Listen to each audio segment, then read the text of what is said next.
Good morning, everyone. Welcome to the first day of the OpenFOAM Workshop. Again, I'll start with apologizing about the weather because really it is hot, but that's my fault. And it was just pointed out to me that Henrik is not wearing a tie today, and I'm the only person wearing a tie, so we'll fix that for tomorrow. It is traditional to do the year in review presentation on the first day. And the idea here is to show off all of the good things that are happening in the community. And I'm not the community, you are. So if there is something that I missed or something that should be pointed out, raise it in questions or throw things at me or do whatever else you see appropriate. I hope you enjoyed the training seminars yesterday. I definitely learned some new things. And for the next 2.5 days, we will be in the conference mode, which means many more presentations. And by the organizer, I have been asked for all of those who have their presentations today to go into the room where they are presenting and upload their slides on the computers that are integrated with the AV system. Also, a big hello to everyone online. I think we got to the point where there is more online attendees than live attendees. Not something that I have planned, but it looks like we are a truly hybrid conference right now. So, off to business. What do I want to talk about? Looking back, looking forward, keep in mind that this is now officially an old code. There were bits in OpenFOAM written before 1992. I put my hands onto it in 1993. And one of my favorite people has been invited for a keynote. So we have Dr. Chris Maroney in the room. And he will tell you what happened before OpenFOAM and where these critical decisions that made the code survive for 20 years have. Before FOAM. Okay, that will be Chris for you, Cambridge physicist. Can't resist correcting people. And I worked with him for about 3 years, trying to do something about a simple C algorithm, but now it works. Okay, Chris, your show this afternoon, I'm really looking forward to it. And you are a legend in this room, even if they don't know it. So tell us a little bit about how to do CFD properly. I will start with a bit of community and dynamics talk and then go through some of the bits of the fundamental developments that are on my list. We have people from ESI OpenCFD here. I have invited Henry Weller from CFD Direct as well, but he couldn't come. And the whole tone of this presentation should be in the community spirit and sharing and improving things together. The most interesting part of the talk for me are the examples, and most of these examples will have their own presentations. So please consider them as a taster and then go and listen to the real thing when the presentations come. So let's talk about successes. Okay, the big resounding success over the last 3 years has been the OpenFOAM governance. Okay, so this was instituted by OpenCFD ESI, and this is really working today. We have the governance structures with special interest groups and technical committees. We have big commercial companies, Volkswagen Group, Nissan, General Motors. Gavin will help me with the others. Decisions are being made, projects are being proposed. There is a public tender out at the moment for the integration of GPU solvers developed by NVIDIA with the OpenFOAM release. And there are significant capability upgrades which are already delivered. Okay, so this is really great because about 5-6 years ago, I was put on a spot about having one OpenFOAM, and this is really pushing towards one OpenFOAM. So I think this is great. Gavin, can you give us a wave, please? I assume that you will give an update on the governance, etc. Okay. We have birds of a feather and governance meetings on the last day. And I guess the most important item here, this is not a closed shop. So if you have something to say, or you're missing functionality, or you have found bugs that everybody should know about, do let us know, because now there are formal mechanisms to do that. The second part is there is public money. Okay, there's significant public money invested in OpenFOAM, and there are two projects that I wanted to point out here. So the first one is a long-standing collaborative research center at Technical University Darmstadt. Okay, I think we have Holger in the audience. Hello, Holger. If you're interested in multi-phase flows, wetting, free surface flows in porous media, phase field method, and practical application, including experimental work, this is the project to look up. We are going to have a keynote by Professor Dieter Bote, who has been running one part of this project. About 4 or 5 years ago, we used to go to the German mountains to have a nice retreat there. But then this little thing called COVID has happened, which has hamstrung us a little bit. So I hope that this will be coming back. And the second project that I want to mention is ExaFOAM. So here we are looking at exascale applications, and I can see at least 3 or 4 partners of the project in the room.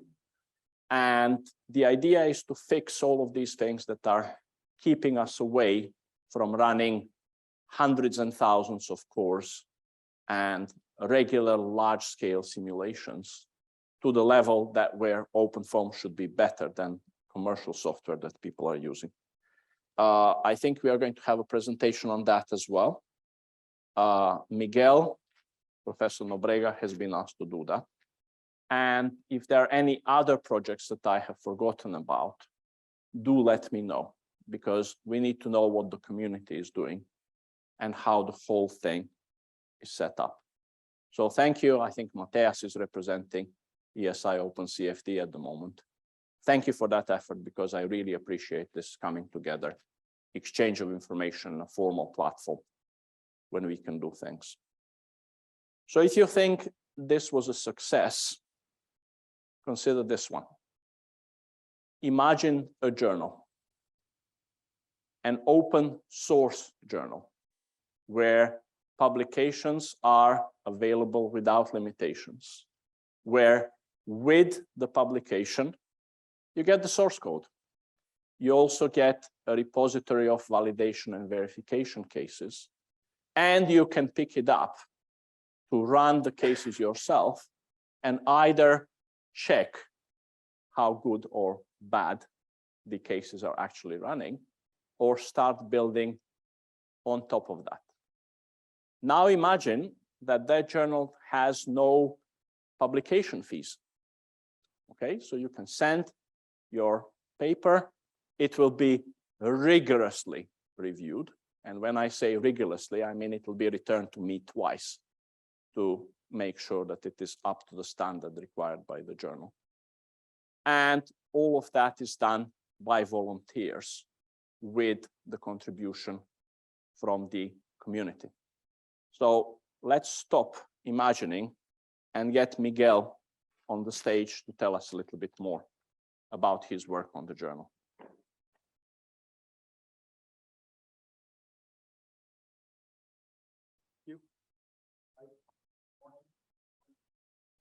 Thank you for the opportunity to talk about the journal.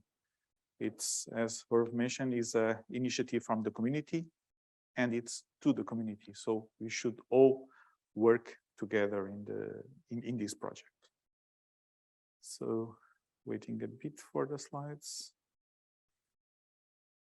And it is an effort for a large team of persons. I'm here just representing those persons. The OpenFOAM Journal has been here for about 2 years, 1 year, sorry. In 2022 is the second year. We'll have the journal running. And first of all, let me talk with you about the motivation, why we did it. As you know, we are here, we have conferences, a lot of events related to OpenFOAM, where we can have present our works. The workshop, the conference, the user meetings, but there was no publication, no location where we can formally present and publish the works we have been doing related to OpenFOAM.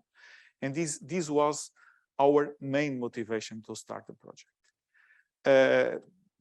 It is an initiative from the Technical Committee for Documentation and Tutorials. It's supported by the Steering Committee and the OpenFOAM governance, obviously. I've already advanced some of the details. So we are aiming to publish peer-reviewed papers, reviewed in detail. So we want to have good works published. It's online, exclusive online publication, and we have two major keystones: benefit to the community and reproducibility. So we'd like the readers to be able to replicate everything they see in the paper, either the solver, use the solver, have the results. Everything should be able to be replicated by the reader. It's free to publish and to access. And the one important detail is that the copyright of the publication belongs to the authors. And I'll show you an example, and you'll see clearly that's stated in the journal. And we also aim to have a small sponsorship for the journal to cover the costs that are not huge, because we have a large group of volunteers that are contributing to the journal. Both for the first year and the second year, both Compute and Upstream CFD supported us. So we aim to have papers that present new codes. In those cases, we aim to have the source code available and the test case setup, so the readers, as I mentioned before, are able to provide the data. We want to have verification and validation. So if you do work to validate a certain solver of OpenFOAM that is already available, this is a journal to present the work as well. And there is an option not to provide the data, but then the description of the information should be very detailed in order to allow the readers to replicate the work. This is mandatory for the journal. And the benefit to the community, obviously. So in terms of organization, there is one open volume per year. So it means the papers are added immediately after acceptance. There is no delay regarding that. And the journal comprises three main sections: full papers, detailed solvers, detailed studies, short papers, the technical notes, where we can have tests of solvers,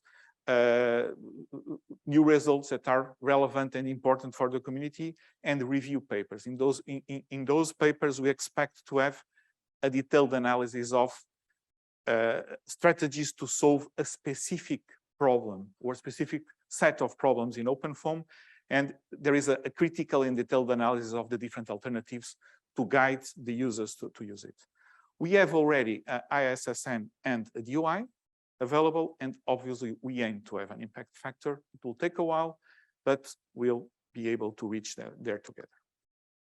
There are templates to guide you to prepare the paper. If you are used to use LaTeX, there is a template, and there is a template also in Autoria if you are not really familiarized with LaTeX.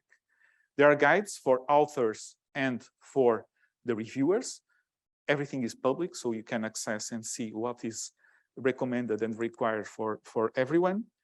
And there is a YouTube channel that currently has instructions on how to prepare the papers, how to format it accordingly. And we are hosting in the YouTube channel of the journal also the communications for the workshop. At least it has the communications from the last OpenFOAM workshop.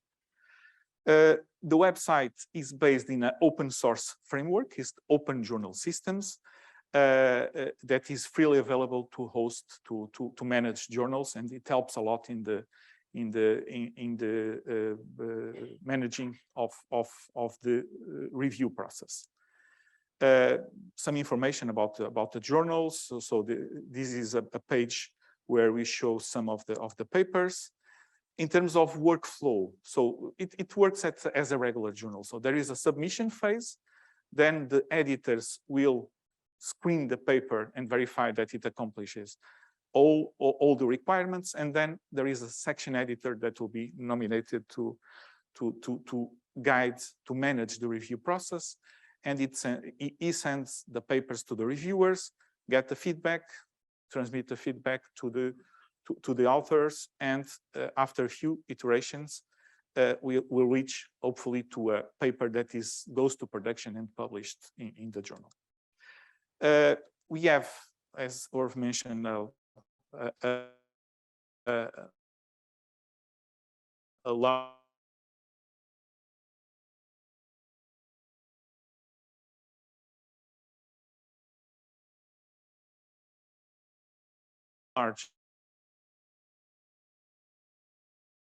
editorial board. The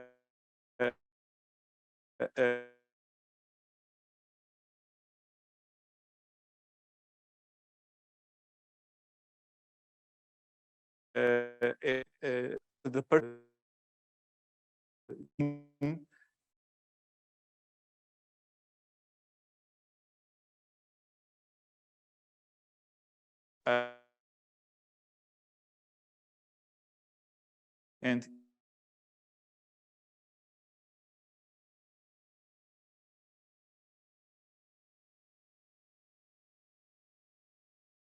so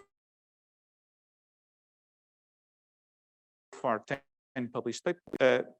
Some numbers of statistics about the papers. You can see that the most top-rated papers have about 3,000 views, which is obviously a good number, having in mind that the first papers came out on September, last September 2021. But the numbers are really good. So it shows that there is interest of the community for this kind of work. These are the 10 papers we already published. Giving you an idea what we can see about the papers in the journal. So we have the papers, and associated to each paper, there is a discussion forum in CFD online. And the purpose is to motivate the discussion between the authors and the readers, and have an active and dynamic connection between both. So we have the DOI of the papers, access to the PDF, access to the discussion forum associated to the paper, a link to the case files, how to cite the paper, information about it, the section, and in this case, the copyright of the paper, as I mentioned, belongs to the authors. So what I expect from you as a community, register it on the website if you haven't done it yet. Obviously, and very important, submit your contributions.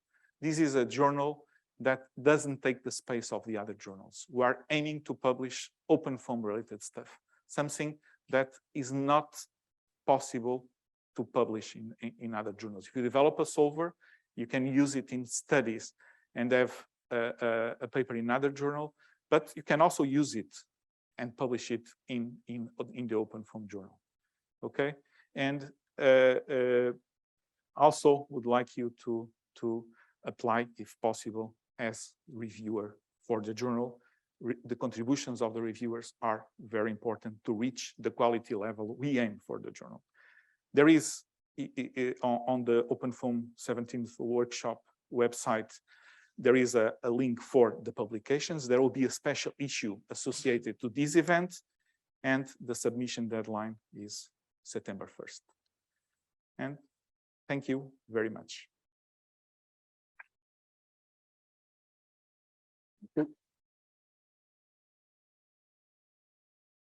Thank you, Miguel. I think we have to say that this is fantastic. And it is, as Miguel said, different from the other journals. And I can't even start telling you how much work has gone into making this happen. I really appreciate the invitations for all the editorial board meetings that I miss. But hey, that's life. And those things are better who know how to do it. Okay, let's go back to my slides.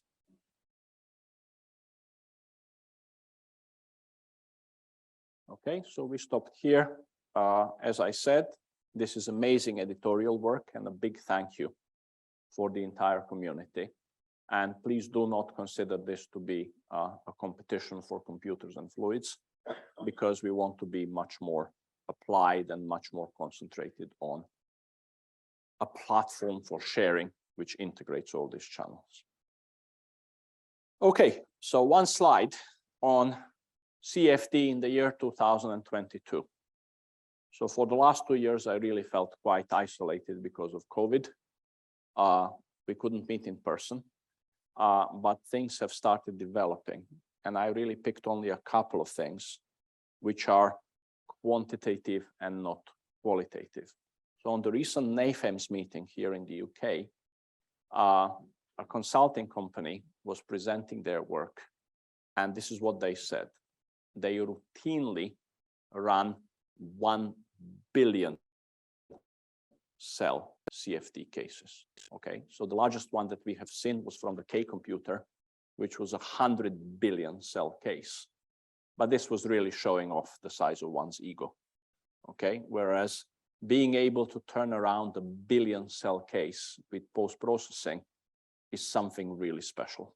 Okay, so there is a bunch of us running various consulting companies.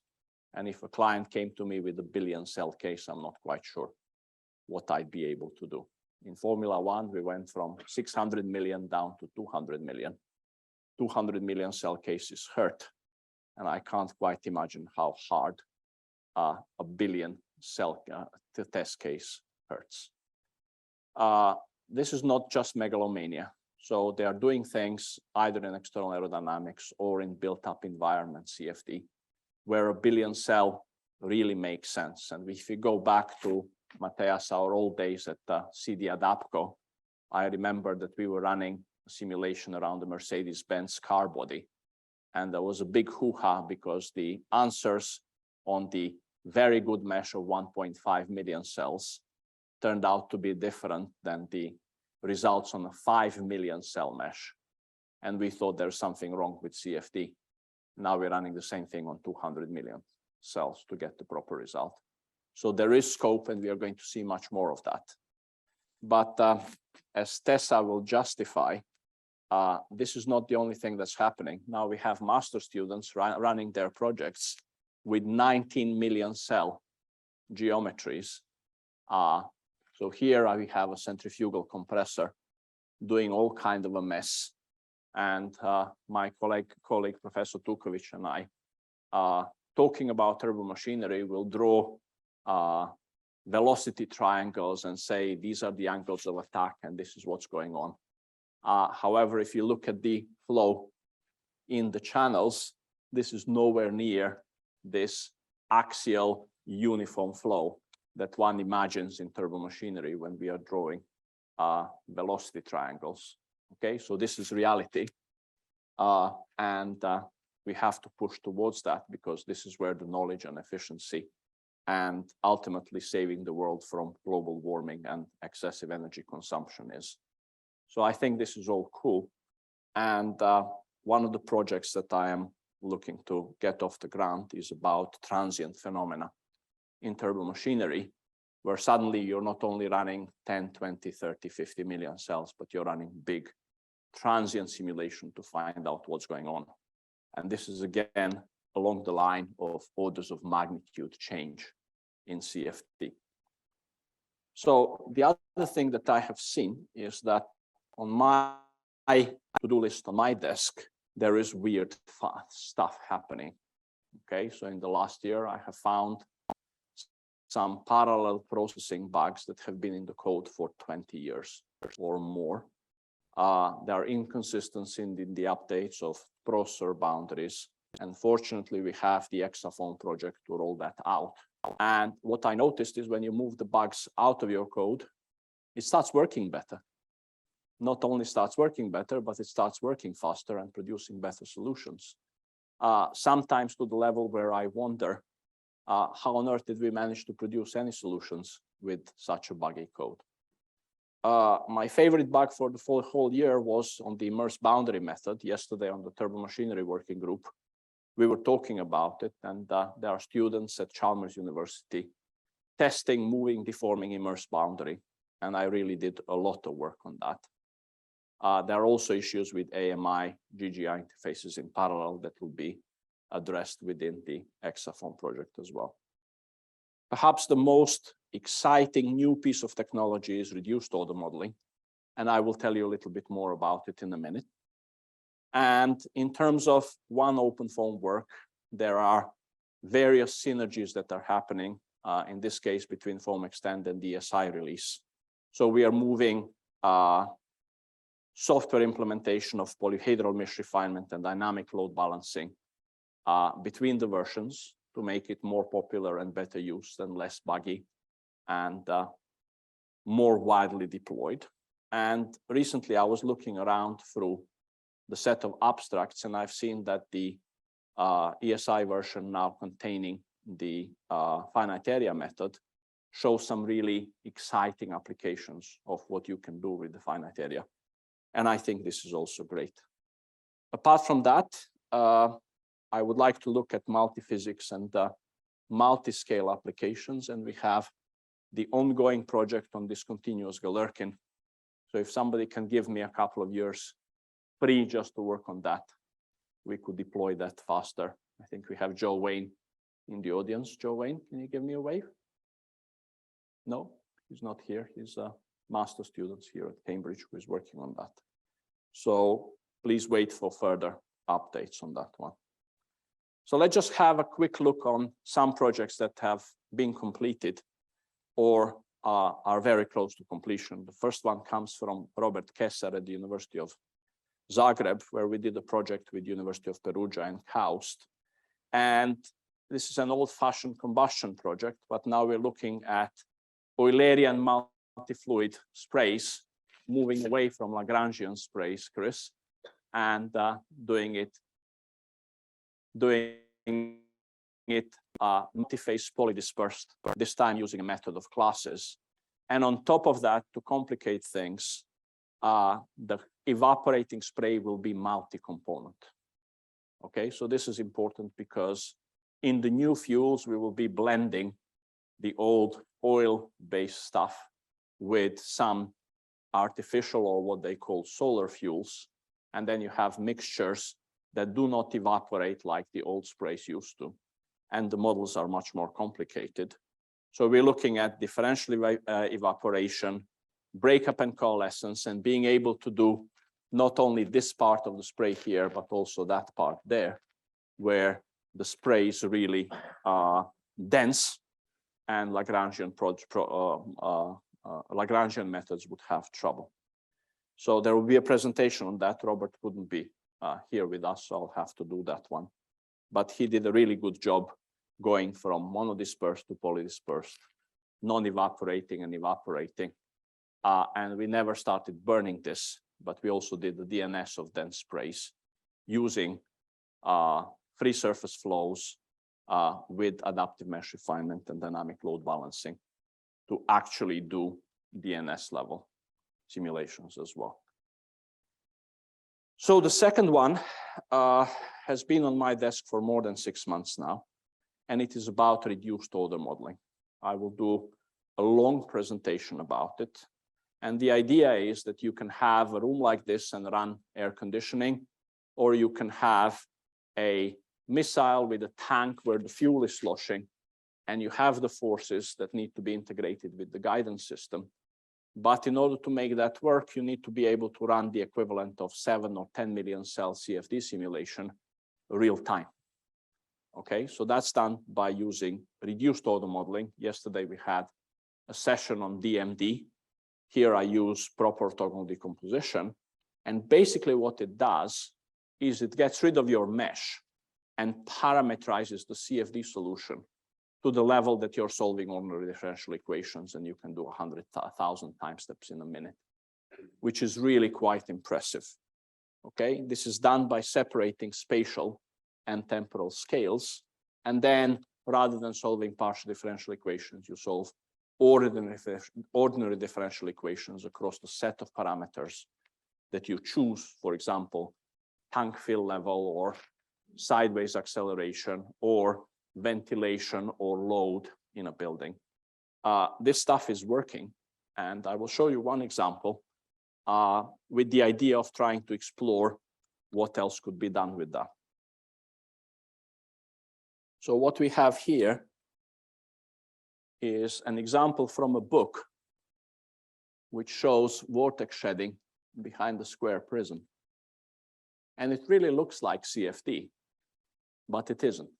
I'm solving ordinary differential equations, and this actually works. And by looking at it, it's quite indistinguishable from doing full CFD. But of course, I have to be lying to you a little bit. So down here on the graphs, on the left-hand side, we have the CFD simulation, and here is the reduced order model. And what you can see is that the lift force is pretty good, but the fluctuation amplitude of the drag force is too big in this one.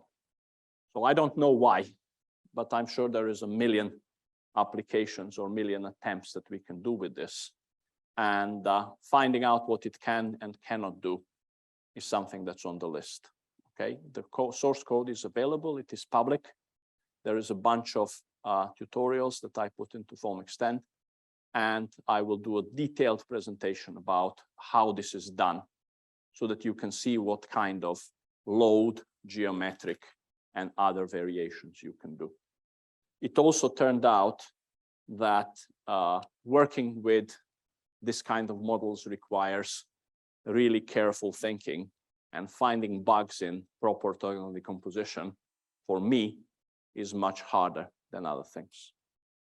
So the third project that I have is from Alexis Tourbier, who is in the audience from IFPN. There, he's waving. Very proud of you. Alexis is looking at simulation of laminar free surface flows in liquid gas systems, where you have chemical reactions on the liquid gas interface. Okay, and the first two pictures that you're used to are pretty bad resolution of VOF free surface flows that should separate the gas and the liquid. That has been solved a few years back with the work of Johan Romby and ISOD vector. So the geometric convection crowd has solved part of this problem, and we can actually have clean interfaces. So on top of that, Alexis now needs to have scalar concentration equations separately in gas and liquid in conditional averaging form. But you can't do proper conditional averaging if you don't have a completely clean interface. And if you mess it up even a little bit, the physics of the interface, diffusion and reaction at the interface, will not be perfect. Well, Alexis fixed that one. And this is the kind of pictures that he can get. Okay, so what you can see here is the diffusion model between the two sides, where we have separate concentration inside of the bubble and outside of the bubble. And this here is not numerical garbage, it is actual variation in concentration in the liquid phase, and you will have separate fields on the gas phase. So this goes to show how building on source code and algorithms of others, we can really push the state of the art to do something that I don't think many other CFD codes can. Okay, so I've been struggling with Naval Hydrodynamics for a while, and this has been very satisfying. Okay, so Naval Hydrodynamics CFD community is very conservative. It is very, it is lacking trust, if you would like. and they will validate and verify your codes to death. So for the last decade, we have been using various experimental setups for KCS hulls and 5415s and DNT and KVLCC and God knows what, which are sort of 10-meter ships that have been tested in various towing tanks till death. And then you have to prove a set of capability from steady resistance, trim optimization, behavior in regular waves, ships running under their own propulsion, etc., and various other phenomena like green water, which is when you get water on deck breaking your pipes on an oil tanker, or you have slamming, which is a very powerful impulse of water into various bits of the deck. And guess what? Once you do all that, you speak to the people who really need to do this, and they need something completely different. So for the first time, we are in a position to run full-scale ships. So the geometry will be 320 meters long. You need to resolve the boundary layer. We are putting energy-saving devices and various other bits on those ships, and we are looking at the real parameters that are happening here. So let me just share a few pictures. This one you may have seen before. It is called the crabbing maneuver, where the ship will move away. Please. Let me try again. No, it doesn't want to. It's moving away from the side. Or you have simulations with rotating propellers to find out what the acoustic signature is going to be. One of people from the University of Zagreb did a detailed study of energy-saving devices attached to that. Let me try my luck with this movie as well. No, it's probably behind this one. And the kind of simulations that we are doing are now much more sophisticated. Okay, so once you start doing full-size ships, you will be able to do, for example, splash rails. Okay, can we try and play this movie, please, for me? If you just exit full screen. Yeah, that's the one. Okay, there we are. Okay, now take a look at that. So you have something that behaves like a Formula One car doing porpoising. But the interesting part is, take a look at this bit of the flow here, where there is a feature on the geometry that controls the spray that comes off a ship. Okay, so if you try and do that in a towing tank, you can't really, because you don't have enough resolution, and the Reynolds number on a small ship is wrong. So you have to be able to do the full-size ship to be able to routinely do the simulation of a ship on waves, and then be able to stick in enough geometry to pick up what's going on here. Thank you. Okay, so apart from that, I still haven't given up on harmonic balance. Okay, so this is a way of solving turbomachinery and the other time periodic problems using time spectral solution. Okay, so if you look at our compressors or pumps or even ships on waves where you're going to have regular motion, doing that in a transient mode is way too expensive. And the harmonic balance will provide you the fully converged time periodic solution for the same problem at a fraction of a price.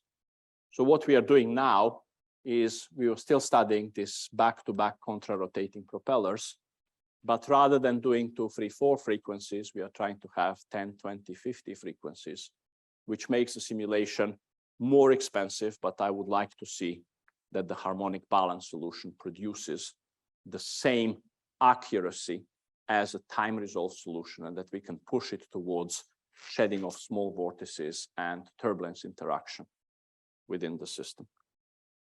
Okay, so let's finish with a little bit of advertising.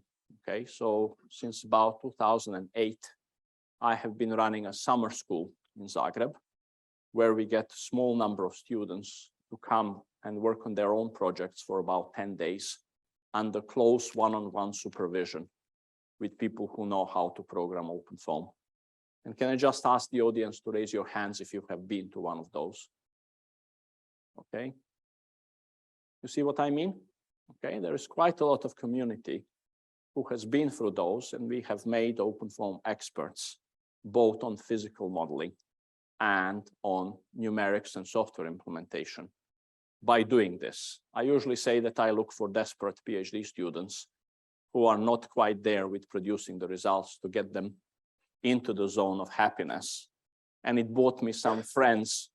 For example, Professor Holger Marshall has been on the first one. That's been a long, long time ago.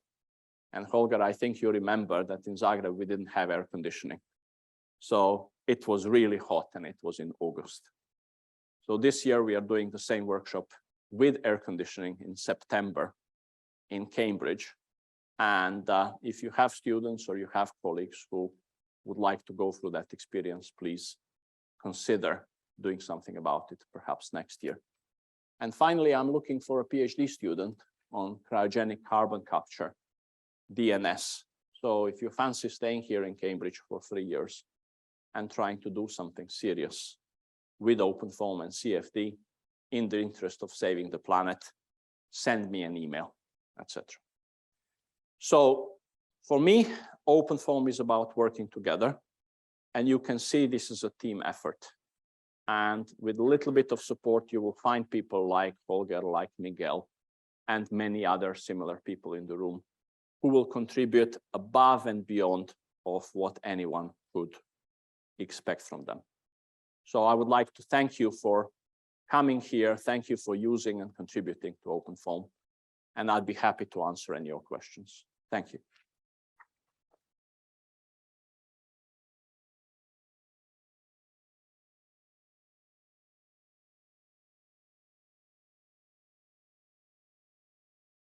One, two, three. I ran away. Questions? Okay, in that case, let's have coffee and move into, I'm sorry, can you pass the mic up there? Marko.